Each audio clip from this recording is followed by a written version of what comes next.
গল্প আজ সে নাম ধরে ডাকেনি। বাসে প্রতিদিন একই ভিড়, একই সিট, একই মুখ। ছেলেটা জানালার পাশে দাঁড়ায়। কেউ জায়গা দেয় না, কেউ তাকায়ও না। হঠাৎ বাস থামে। একজন বৃদ্ধ উঠতে গিয়ে হোঁচট খায়। সবাই দেখে, কেউ নড়ে না। ছেলেটা নিজের জায়গা ছেড়ে দেয়। বৃদ্ধ বসে পড়েন। বৃদ্ধ হাসেন।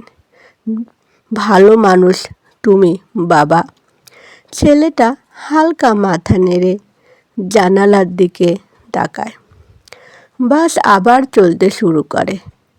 কিছুক্ষণ পর বৃদ্ধ নামার সময় ছেলেটার কাঁধে হাত রাখেন। বলতে গিয়েও থেমে যান। তারপর ধীরে ধীরে বলেন, তোমার নামটা কি?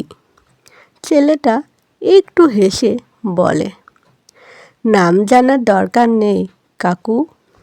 বৃদ্ধ অবাক হন। বাস থেকে নামার সময় বৃদ্ধ পেছনে ফিরে একবার তাকান। ছেলেটা তখনও জানালার দিকে তাকিয়ে। কিছু মানুষ নামের জন্য ভালো হয় না, ভালো বলে তারা অচেনা থাকে।